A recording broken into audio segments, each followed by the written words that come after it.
स्वामी समर्थ. तर चला पाहूया महाराजांचा आज तुमच्यासाठी काय संदेश किंवा काय संकेत आहे. Take action. एखाद्या गोष्टीसाठी तुम्हाला इथे ॲक्शन घेण्यास सांगितलं आहे, म्हणजे पाऊल उचलण्यास सांगितलं आहे. तुम्हाला तिथे पुढाकार घेण्यास किंवा निर्णय घेण्यास सांगितलं आहे. ठीक आहे. कोणत्याही गोष्टीबद्दल जर तुम्ही विचार करत असाल, कॉम्प्रोमाइजेस, मला इथे असं वाटते की थोडंफार कॉम्प्रोमाइजेस, थोडेफार समझोते करावे लागतात. एखादा म्हणजे तुमच्याकडे एखादी गोष्ट म्हणजे एखादा निर्णय, एखादं मत तुम्हाला घ्यायचं आहे आणि त्यासाठी तुम्हाला सांगितलं की तुम्हाला ॲक्शन घ्यायचं आहे, म्हणजे तुम्हाला इथे पुढाकार घ्यायचा आहे आणि त्या गोष्टीसाठी हामी भरायची आहे आणि थोडंसं कॉम्प्रोमाइज तुम्हाला करावंच लागणार आहे.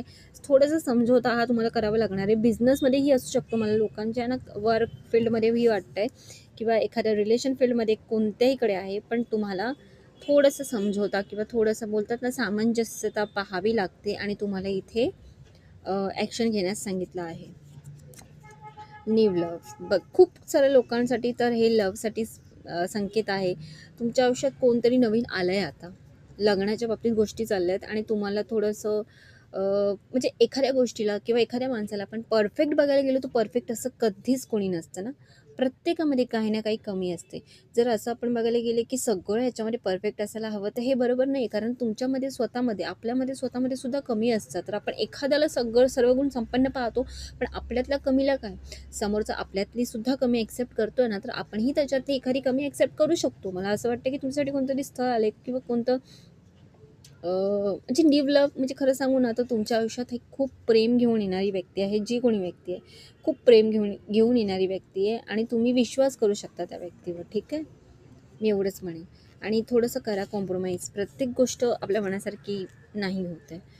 तर within the next few weeks, तर काही वीक्समध्ये होऊ शकतं तुमचा साखरपुडा किंवा तुमच्या लग्नाची तारीख निघेल किंवा तुमचं लग्नही होऊ शकतो किंवा तुमचं म्हणजे जे पण रिच्युअल्स असतात ते काही एखादं रिच्युअल्स होऊ शकतं किंवा तुम्ही आत्ता येऊन काही वीक्स तुम्ही एकमेकांना जाणून घ्याल आणि त्यानंतर तुम्ही डिसिजन घ्याल. पण तुम्हाला टेक ॲक्शन घ्यायला सांगितलं, म्हणजे तुम्ही आता डिसिजन घेऊ शकता.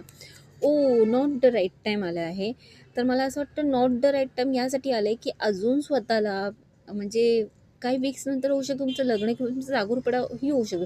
तर आता ही वेळ बरोबर नाही आहे की तुम्ही वेळ वाया घालवा. ठीक आहे, असंही असू शकतं. वेट, थोडा समय लगेगा. म्हणजे काही लोकांसाठी थोडं थांबण्यास सांगितलं आहे, तर काही लोकांसाठी लगेच पुढाकार घेण्यास सांगितलं आहे. कारण टेक ॲक्शनसुद्धा आलेलं आहे. तर बघा, जशा प्रकारे तुमचं वातावरण आहे घराचं किंवा तुमच्या स्वतःच्या लाईफचं, त्यानुसार तुम्ही डिसिजन घ्या. ठीक आहे, पण तुम्हाला ते डिसिजन घेण्यास सांगितलं आहे पॉझिटिव्ह वेमध्ये.